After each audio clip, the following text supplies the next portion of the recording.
بسم الله الرحمن الرحیم و به نستعین و هو المعین و صلی الله علی محمد و آله صلی علی محمد و آل محمد و عجل فرجه الطیبین الطاهرین و لعنت الله علی اعدائهم اجمعین. بحث ما در توفیق دو جمله، دو طایفه از آیات بود.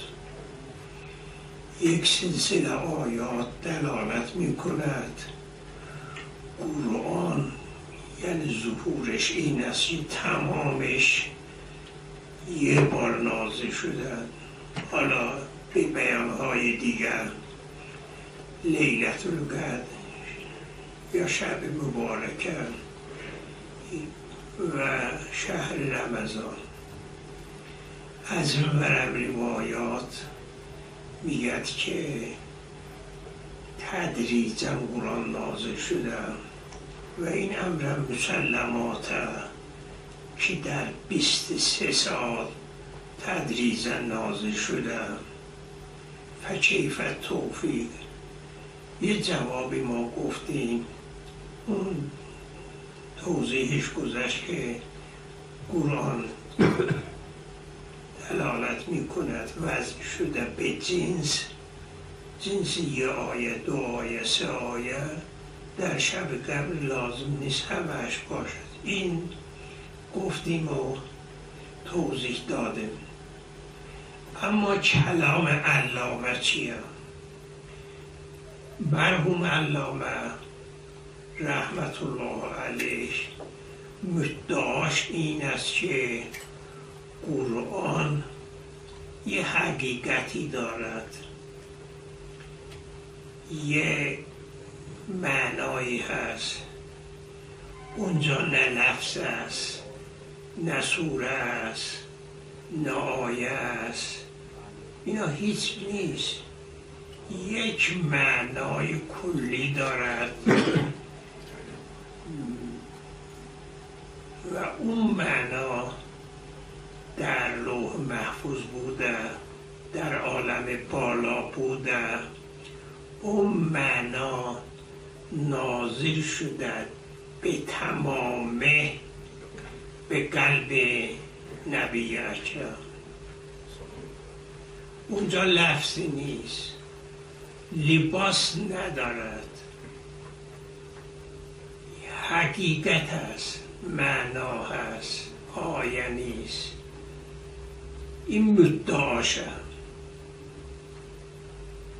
حالا ما اون مدعاش را، حالا شاید خودش یه معنای کلی را انسان میفهمد، اما ماذا اراد؟ آیا معانی این آیات بدون این را میگرد؟ مثل این که حوض یا آب دارد، با سطل پر میکنه، جدا میکنه، این را میگن.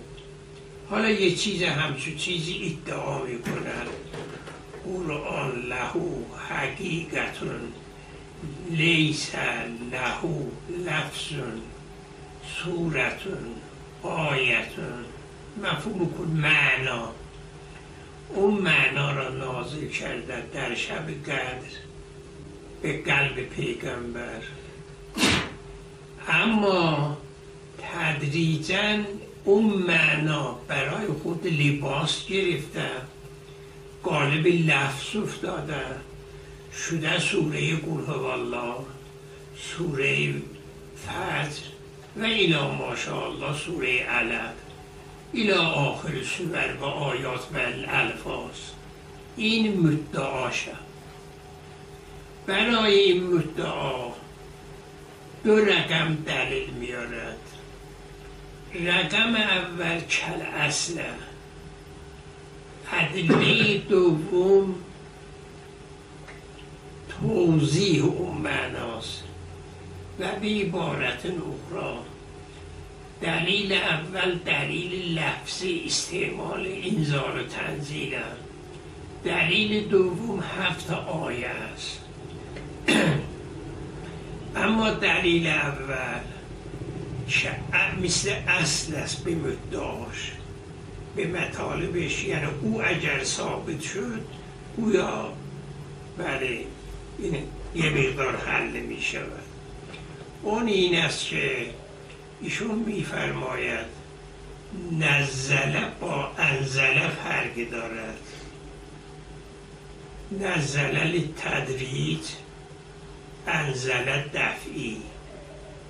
شما این که در صرف هم خوندیم باب تفعیل للتدریج، اینجایی که میگه نحن اینا انزلناه فی لیلة القدر، اونجا با انزله میارد. اما اون جاهایی که نزله هست اون تدریجی هست. یه همچون ادعایی میکند. پس این که شد، پس آیات سلاسل 3 رقم آیه که دلالت میکند قرآن در شب قدر لیله با شهر رمضان الذی انزل فیه القرآن انا انزلناه فی لیلة مبارکه انا انزلناه شهر رمضان الذی انزل، این 3 تا همهش انزل است، یعنی یهو نازل شده. یهو چجوری نازل شده؟ یعنی از صد حمد تا قل هو الله اینجور نه. این احتمال هست، میگه بهتر این است بگیم این معنای کلی دارد، اون معنای کلی لفظی ندارد، آیه ندارد، سوره ندارد. این شیطان قلت حقیقت قرآن، حقیقت قرآن لیلة القدر در دل نبی اکرم نازل شده. بعد تدریجاً در مواقع خاصه آیات نازل شده. این مدعا و این دلیل اولش تقریبا تا اون 7 دلیلی که از آیات قرآن دلیل میارد. پس اینجا حاصل کلام ایشون این است که قرآن اون جایی که نزله گفته تدریج آورده، اون جایی که انزله گفته یعنی کل قرآن را. پس ما باید اینجور آوردم، من تمام مطالب ایشون را 2 صفحه آوردم. و حاصل کلامه من اوله الی آخره هو ان للقرآن حقیقتا غیر الذی نزل مفرقا. یه چیزیست اما این آیات یه چیزی دیگره. و ان هذا القرآن الذی بایدینا لیس بقرآن حقیقه. قرآن اونه، این را لباس پوشیدیم گویا زلال است، لباس است، یه بالاخره شبیه ماننده. یا بگیم به عبارت دیگر همونه، منتها اون عالم علوی بود، این افتاده آمده به لباس. و ان هذه الحقیقت هی اصل القرآن نزلت جملة علی الرسول صلی الله علیه و آله فی شهر رمضان. اونجا من دون فصل او تفریق آیت و صورت، یعنی کلی، مفهوم معنای کلی نه. منتها بله وقتی که تدریجا نازل می شود اون معناها را به لباس لفظ بله می اندازد، اونها را در قالب لفظ به پیغمبر نازل می کند. بعد این مدعاست و دلیل اول که کلم مبناست، انزال با تنزیل فرق دارد. گفتیم ظاهرش هم خیلی بله جالب است، چون در صرفم گفتم که تفعیل للتدریج. خب حالا این تدریج اون معنا از کجا بفهمیم که اون معنا 7 تا دلیل میارد از آیات، 7 تا دلیل میارد که قرآن اون حقیقت دارد، حقیقت را روز قدر نازل کردن انزله، اما این یکی ها را تدریجی ها را نزله گفتن. این تمام بحثشه. ما امروز میخوایم ببینیم ایشون چه ادعا میکند نزله با انزله فرق دارد. لغتا استعمالا میشود تایید کرد، این باید لغت تایید کند دیگه. بعد از لغت قرآن هم استعمالاتش ببینیم. نزله را هر کجا استعمال کرده به تدریج، انزله هر کجا آورده مجموعه. لنا مقامان، مقام اول بررسی اهل لغت. حالا ببینیم لغت چه میگوید. بله، در لغت و حیث این هذا الفرق، بله، کل اصل علی مدعا اشاره کردیم. نزله با انزله گویا این باشد مطلب حل می شود یه مقدار کل اصل. بله، کان من اللازم بیان موارد استعمالات هذه اللفظین فی الکتاب العزیز و اللغت. باید ما برسیم ببینیم لغت چه میگه، قرآن چه میگه. آیا استعمال اینه؟ کتب لغت هم اینجور میگه. فنقول این الفرق الذی ذکره بین الانزال و التنزیل لا یوافق علیه. کتب لغت و استعمالات قرآن. اما کتب لغت من از باب نمونه 3-4 تا اهل لغت آوردم. فیل مصباح، میدونید که یکی از کتب لغت اصیل مصباح منیره. در مصباح اینجور میگه نزلت بهی با ما متحرک و انزلته و نزلته و استنزلته به معنا انزلته. این مصباح. و فی القاموس نزله تنزیلا و انزله انزالا و منزلا، یعنی افعال و تفعیل همش یکی. بالاتر از این یه ابوبکر رازی هست. ابوبکر رازی یک کتاب اسئول اجوبه دارد، نمیدونم شنیدید یا نه. اسئول اجوبه از اول قرآن تا آخر قرآن یه سوالات دارد جواب میداد. اونجا سوال انزله با نزله فرقش چیه؟ جواب اینجوره. و اینجا من به این شفا کردم، خیلی ادامه ندادم چون دلیلم آوردم. والذی وقع لی والله اعلم، اونی که من میفهمم، ان تفصیل فی نزله والهمزه فی انزله کلاهما للتعدیه، لأن نزل فعل لازم فی نفسه. لذا در مصباح منیر گفت نزل بهی، با هم مثل نزله و انزله است. والهمزه فی انزله فی کلاهما للتعدیه، ان تضعیف فی نزله و همزه فی انزله کلاهما للتعدیه. چرا؟ لأن نزل فعل لازم فی نفسه.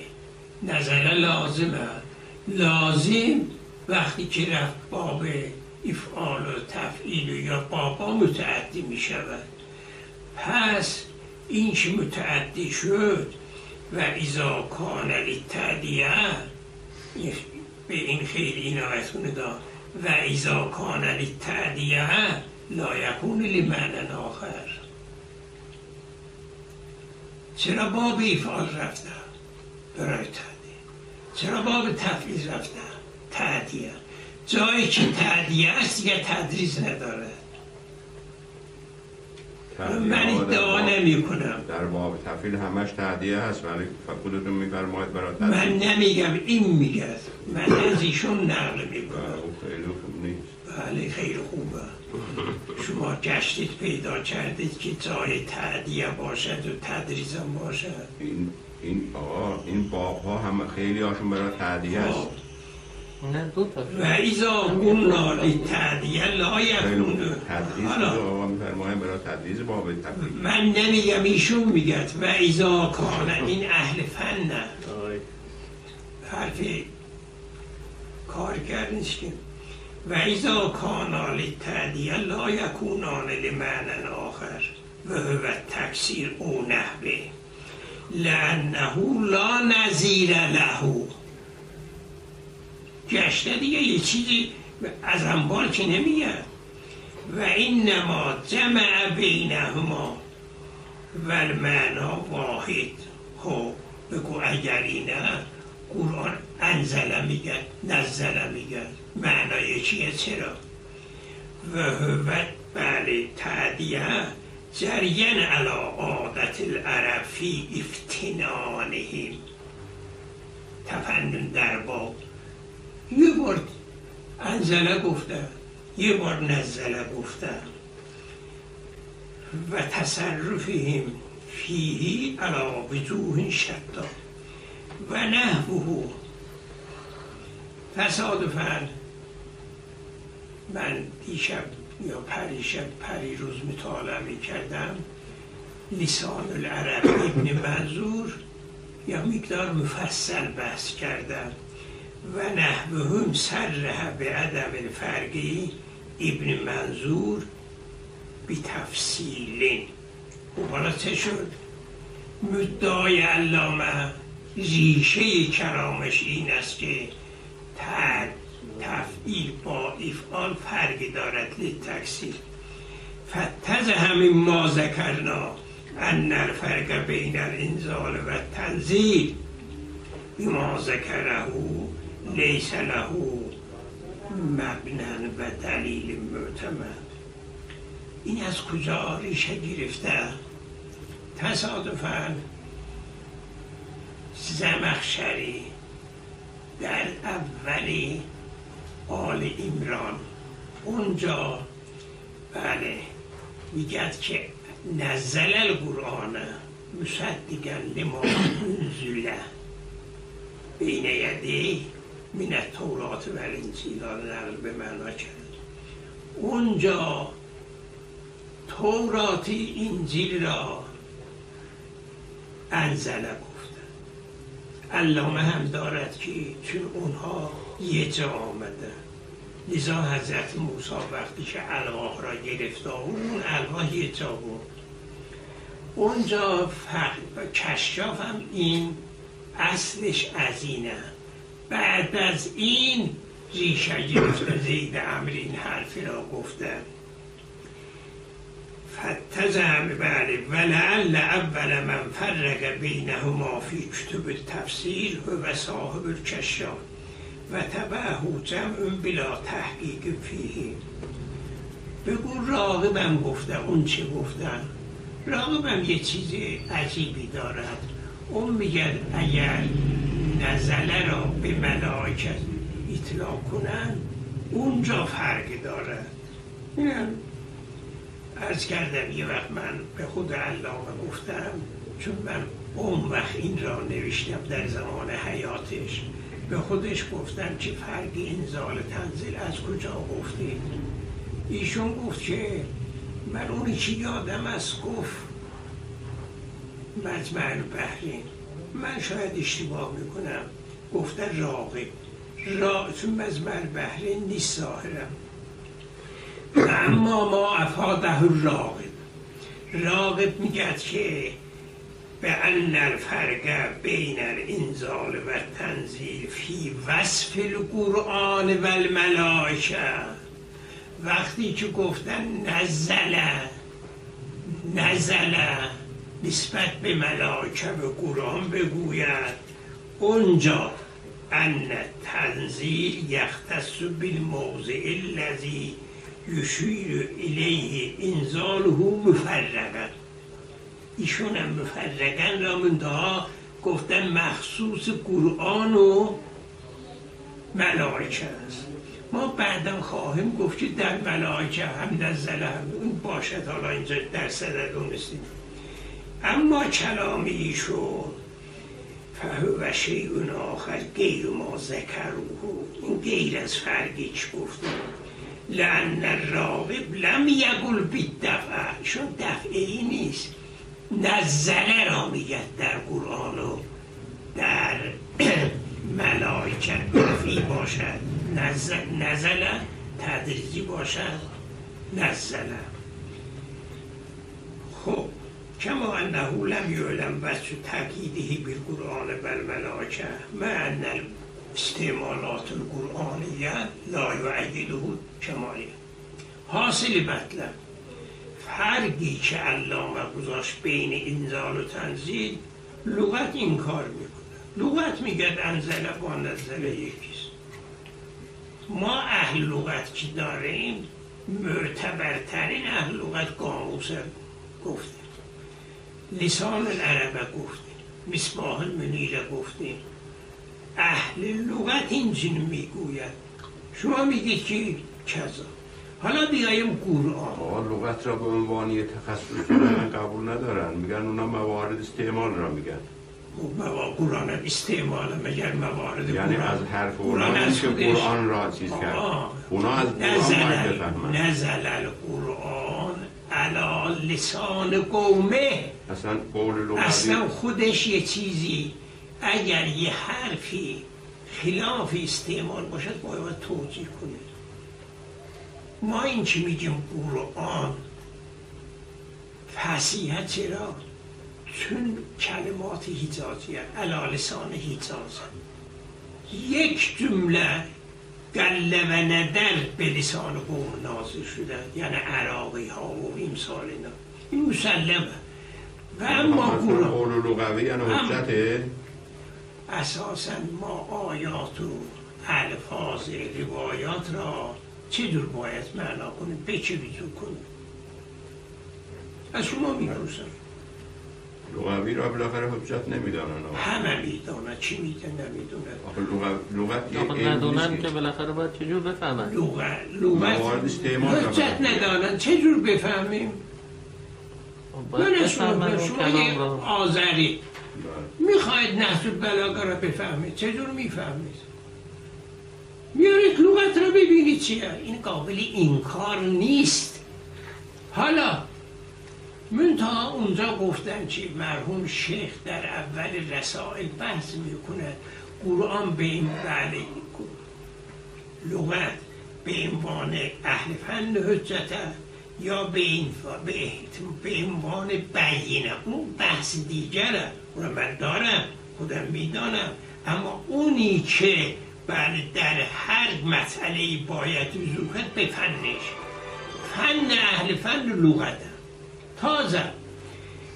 اما عدم الاستعمالات القرآنیه گفتیم که نه، لغت تأیید میکند آزاین و نه استعمالات قرآنی. در استعمالات قرآنی حدود 7 مورد من آوردم، اگر وقت باشد همه‌اش نشد چندا. اما استعمالات القرآنیه فهیه ایزن لا تساعد علی الفرق المذکور، لذا نرا ان مناسب لذا نرا ان من المناسب الاشاره الى بعض الموارد التي استعمل فيها التنزيل في الدفع. 7 مورد اینجا من برای شما اشاره میکنم که تنزیل در دفع استعمال شده. علامه میگه تنزیل تدریجیه، ما میگیم قرآن میگه تنزیل استعمال کرده در دفعی. المورد الاول قوله تعالی کل طعام کان حلا لبنی اسرائیل الا ما حرم اسرائیل علی نفسه من قبل ان تنزل التوراة من قبل ان تنزل التوراة. تورات را تنزل استعمال کردن. معلوم می شود نزله به معنای تدریج نیست، چون تورات خود علامه قائل است و همه قائلند. لذا یهودی ها نصاراها از ما میخواستن که یعنی از پیغمبر میخواستن که چرا یه دفعه نازل نمیشه، چرا قرآن برای شما یه دفعه نازل نمیشه؟ چون تورات انجیل دفعی بود. الآیه کما ترا استعمال یا اون دفعه هم تدریجی بود دیگه، 40 روز طول کشید. میگه دیگه بناس انسان حرف بزند میزند. 40 روز کشید، بالاخره خوندن تدریجی میشه. خود علامه میگه دفعی، شما میگه تدریجی، من چیکار کنم؟ حالا ما با علامه طرف استعمل لفظ التنزیل فیها، در این آیه فی تنزیل دفعی لأن من المسلم ان التورات انزل دفعة و قد اشار العلامه الى ذلك فی اول سورة العمران ذیل تفسیر قوله تعالی نزل علیک الکتاب بالحق مصدقا لما بین یدیه و انزل التوراة والانجیل. اونجا هم کشاف این حرف را هم ایشون میگن و یقال اینه استعمل تنزیل فی القرآن و الانزال فی التوراة و الانجیل. چرا؟ لنزولهما دفعتاً و القرآن تدریجاً. متن علامه در تفسیر آل عمران این خودش، یعنی نه خودش، همه گفتن دیگه، اینایی که از پیغمبر میگفتن لولا انزل القرآن دفعة واحده، چون اونها همینجور نوشته می آوردن، نه اینکه یه آیه دو آیه. لذا الگل الواح را وقتی که جمع کرد آورد، اون داستانی که بله سامری چه کرده چه نکرده، این بله الواح را انداخت بعد الواح را گرفت و خون، این همون الواح هست که یه جا بوده، نه اینکه یه کلمه یه دو کلمه یه آیه دو آیه یه سوره دو سوره نبود. والعجب علامه در بین این حرفا رو گفته، این آیه را جواب نداده، یکی دو تا آیه آورده. این مورد اوله. اما مورد ثانی از قرآن، المورد ثانی قوله تعالی قل لو کان فی الارض ملائکة یمشون مطمئنین لنزلنا علیهم من السماء ملکا رسولا. چطور دلیله؟ چطور نکسه؟ مفرد ملائکه جمع، فإن الملائکه جمع.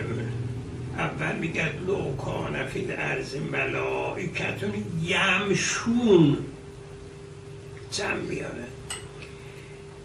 و قد استعملت فی الآیه فی الجمع ولذا جاءت صفتها بلفظ الجمع یمشون مطمئنین. و استعمل الملک فی المفرد لمکان قوله ملکن رسول. فظهر مما ذکرنا ان التنزیل استعمل فی الملک و هو غیر قابل للتدریج. پس نگو نزله وضع شدن در ملک استفاده نشده. انبیا چجور آمدن؟ انبیا تدریجی آمدن. آیه میگه که اگر مردم ملائکه بودن ما ملائکه میفرستادیم. شاید 124 تا 1000 ملائکه میفرستادیم به تدریج. انبیا همشون یه جا که نیامدن. لنزلنا ملکن، ملک میفرستادیم. رسولا. لنزلنا ملک. بله. بابا ملک را تنزیل ندارد. ملک خوش سرم دیگه جنسی را داشت. یه پیغمبر معنا ندارد که یه پیغمبر نیست. لا معنا للتدریس فی الملک الواحد. یه ملائکه، جمع ملائکه ها بعد از آسمان تنزل الملائکه و روح، اون شب تدریجا میاد.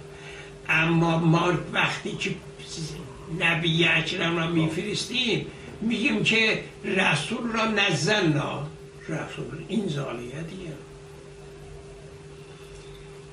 فلذا نرا ان الملک استعمل فی القرآن مرة بلفظ تنزیل كقوله كهذه الآية و اخرى بلفظ الانزال كقوله تعالی لولا انزل علیه ملک.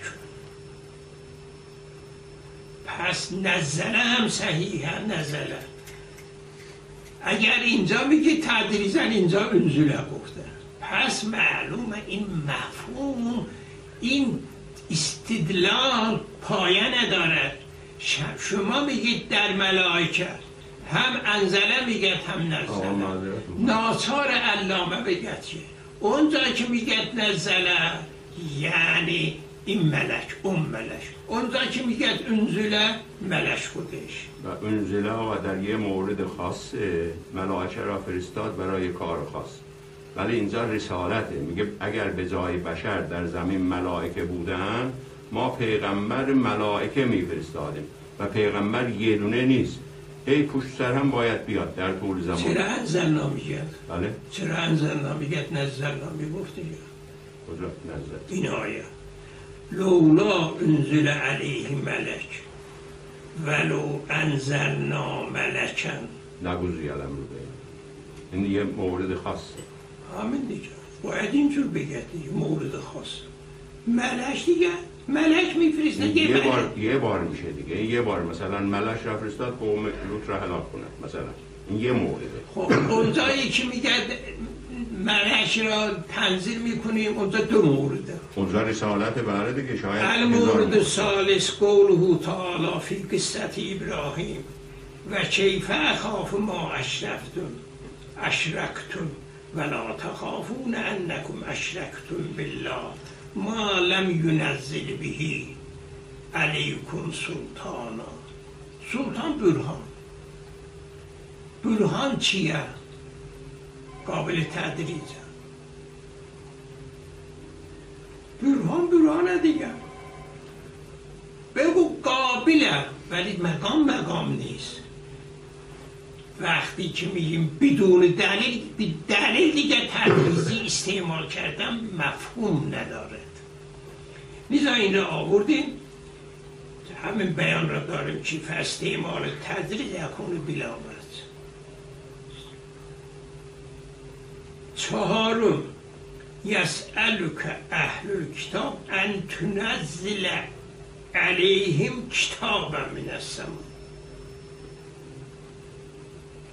یسألک اهل الکتاب ان تنزل علیهم کتابا من السماء. یا آیه دیگر ولو نزلنا علیک کتاب فی قرطاس. آیه سوم ولن نؤمن لرقیک حتی تنزل علینا کتابا نقرأه. این همش ظهور دارد که نزله استعمال شده در کتاب تدریج مفهوم ندارد. خصوصا اونا در مقابل این تدریج قانع نشدن. میگه مثل تورات به ما نازل کن. کتاب را اگه نوشته معنی کنیم، کتاب یعنی نوشته. یه ورق بیاد نوشته، این آیه نوشته بیاد، شما نخون، یه کاغذ بیاد نوشته بیاد. مشکلشون چه بود؟ میگفتن تورات یه جا آمده، نوشته آمده یه جا بله. تدریجه لولا نزول علیه القرآن جملتا واحده. اینا مشکلشان این بود، مشکلشان این نبود که کاغذ منتها اون زمان وقتی که جمعه بیاد مثل لوح باید جملگی بیاد. فیگری تاسم پلمسو هم داره همین دیگه، یعنی کتاب اونو قرینه بگیریم این کتاب یعنی نوشته، آیات به صورت نوشته بیاد. اونی که میاد دفعیه یا تدریجیه؟ تدریجیه. دفعیه در کاغذ. یه دونه کاغذ امروز میاد، یه دونه کاغذ امروز میاد، یه دونه فردا 23 سال این کاغذ جمع میشه. لولا نزل علیک کتابا فی قرطاس فلمسوه. یعنی چرا اینجور نمیاد؟ این دیگه تدریج ندارد، شوخی نیست این مطالب. ففی آیات الثلاث استعمل تنزیل فی دفعه. دیگه این قرطاس را بده من، کاغذ را بده من، لوح را بده من، نه اینکه لوح یه صفحه به صفحه اون صدد نیست. ففی آیات الثلاث استعمل تنزیل فی دفعه لأن الظاهر انهم طلبوا منه نزول الكتاب مجموعا لا مفرقا.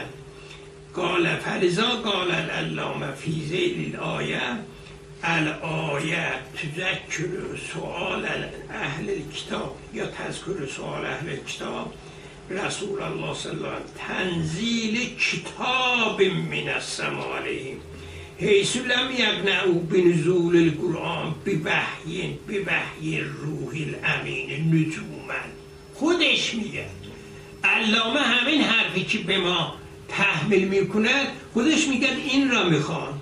این کلام ایشون بله جلد 7 صفحه 70 این عبارتشه که تمام شد. بله پایین شد. اللهم صل علی محمد.